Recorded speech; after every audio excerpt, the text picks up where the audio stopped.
all pandas are owned by the Chinese Communist Party. That's true. So if you're a bad boy, if you don't follow up with your signed document that you did, you're going to lose your panda. Well, let me tell you, possession is 9/10 of the law. The other 10th is Smith & Wesson. That panda, once I get my hands on that panda, it's my panda. Right. I mean, this is the thing. Like the pandas only have to go back to China. Not all of them were even born in China, but the pandas only have to go back if that country that has the pandas agrees that they need to send them back. Yeah, it's going to be like, what are you going to do? Is the PLA going to march into like the San Diego Zoo and like take the pandas by force? No. The PLA, the CCP is going to be the victim. You stole our pandas. We are the wronged party. See, I think, of course, if you were truly, if you believed in the truth, though, since Tibet was never part of China, therefore, all the pandas originated from Tibet. So they're refugees. So just to be clear, China stole them from Tibet and lent them to the rest of the world. Right. So that they're refugee pandas, and in particular, when they have babies born in the United States, they get birthright citizenship. This is I don't know if animals get birthright citizenship. No, I believe it should be. Come on, if it can be applied to people which have come illegally, then like it only makes sense. Like, we're a very generous, welcoming country to people, no matter how they arrive, and I think it's unfair to these Tibetan pandas that we don't give them the same if they're honor. Tibetan, then they could apply for asylum. Yes, because under political persecution.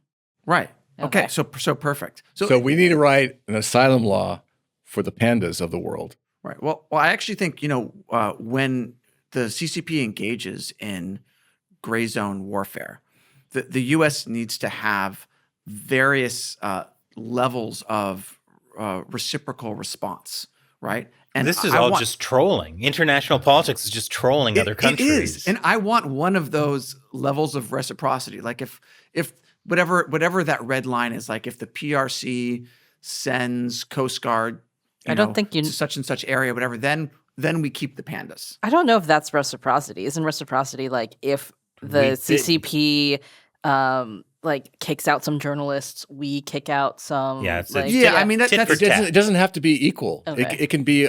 We can do asymmetric warfare. Okay, asymmetric panda warfare. Well, we have to because the CCP is engaging in asymmetric warfare. I mean, I think legitimately this is something the U.S. could do. Like actually use the pandas. How many pandas do we have now? They took them all. But there's supposed to be some coming back to D.C. in the next year. Yeah, and now whether we have pandas back, we don't have enough to create a breeding population, though. Can I just say reciprocity for exit bans on Americans? We just put an exit ban on pandas. That's actually, I think they would care a lot more about that actually than exit bans on certain Chinese people. That's, yeah. Yeah. There we go. So Biden administration, you're welcome. Congress, all of Congress that is watching, how you doing, AOC? I would just wonder. I'm just now. There are a lot of Tibetans in AOC's district, actually. That's right. Yeah. I lived in her district. Yeah. Yeah. Well, a lot of good Tibetan food. I think this is if this is a cause, AOC, that you want to take on, I would fully support that. Yeah. So thank you. Give me a call. Talk. Okay. So you mentioned these kind of spoke-to-spoke alliances going on. Are there more, like I'm thinking AUKUS, Quad, Squad. Right. These are really neato names. Squad? Yeah, what's the squad they're talking about? Not AOC. Not your squad. Babe, not your squad. No, I'm talking, okay, so for example, you mentioned the AUKUS is 3 countries, but there's move afoot to add Japan to Pillar 2 of AUKUS, which is the technology transfer. So that could be 4. There's also the trilateral I mentioned between U.S., Japan, and South Korea. There's also move afoot to set up a trilateral security arrangement between U.S., Japan, and the Philippines. The UK has what they call the five power agreement, which is countries that used to be part of the British Empire. So Brunei, Malaysia, Australia, New Zealand, and the UK. That doesn't even include the US. Or Australia? Australia. Australia, yeah. You did say You Australia. said Okay. Australia. Yeah. So those 5, and so there's all these multilateral agreements. Even like Japan and ASEAN, they have a comprehensive security agreement. I don't know why the West is using the same terms as the Chinese. I don't know. Beat them at their own game. I don't know who started it first, but anyway, there's. They should call it JASEAN. There you go. All right. I mean, it's stupid, but there's a lot of stupid acronyms out there. I guess it's less stupid than ASEAN or something. Yeah. JASEAN. And then also we have the expansion of relationships in the Indo-Pacific, like Papua New Guinea, where the U.S. Got the Papua New Guinea government to agree to allow the U.S. to have 6 bases, 3 air bases and 3 ports in their country.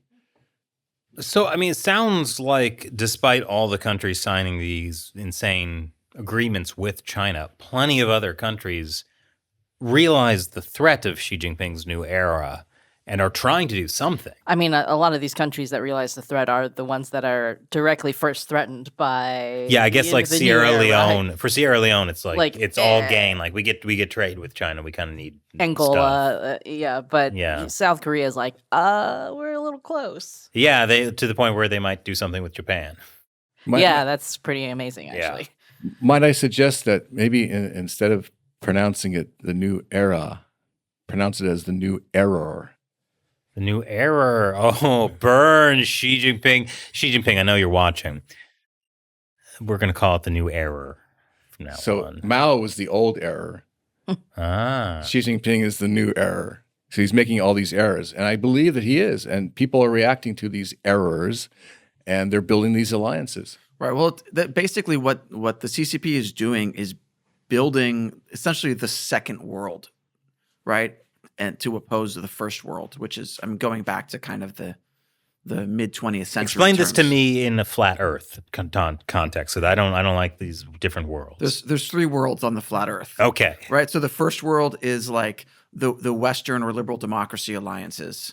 The second world is the communist alliances, and the third world is what we now call undeveloped countries. But in the mid 20th century, it was like just the countries that were just outside the whole thing, right? And so in the Cold War, you had sort of the first world versus the second world. And it seems that what the CCP is doing is sort of, they have this sort of, I might call it a Cold War mentality to build up these alliances with other communist-friendly countries. Or at least paying them off in the true manner of the mafia. Right.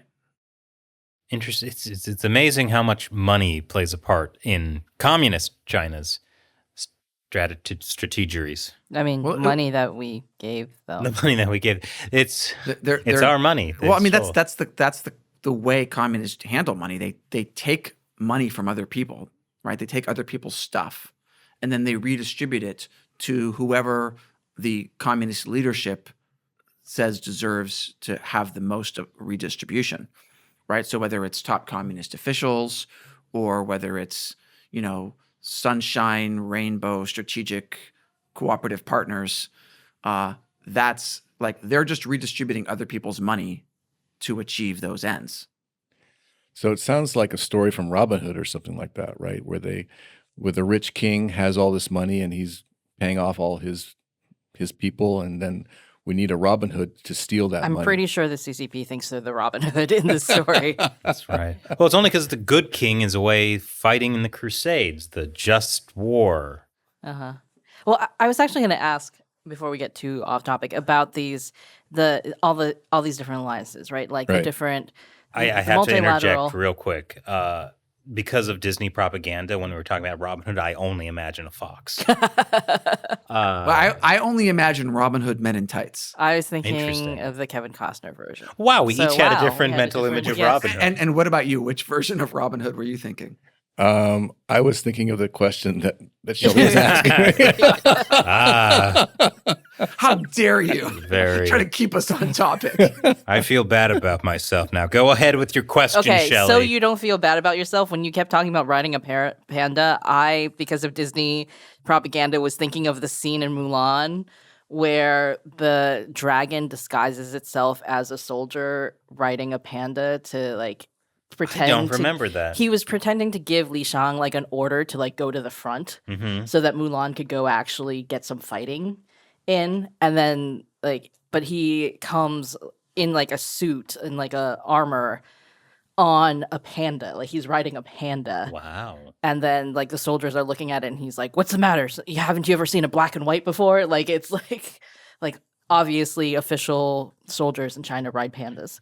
Okay. Anyway, so that was my Disney digression. But my question to G-Man was, so all of these, the multilateral alliances, the U.S. like hub and spoke alliances, these new spoke and spoke alliances, how do they intersect? Like what is like... So I think what's forming is what was formed originally in the 1950s, basically a new alliance structure. Now, you mentioned that a lot of these alliance structures went away, but don't forget, one didn't. NATO didn't go away. And NATO was created about the same time as these other ones. And it was all designed to contain the Soviet Union and communist China.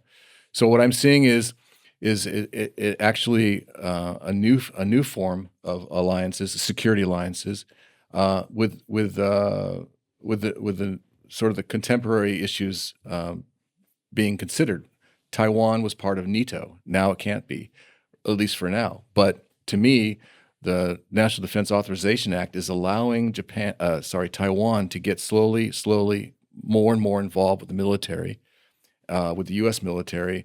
And I wouldn't be surprised if the U.S. and Taiwan are doing some kind of a combined bilateral training to make sure that if the U.S. came and assisted Taiwan, both sides know what they need to do to avoid killing each other accidentally and making sure that they focus on killing the PLA.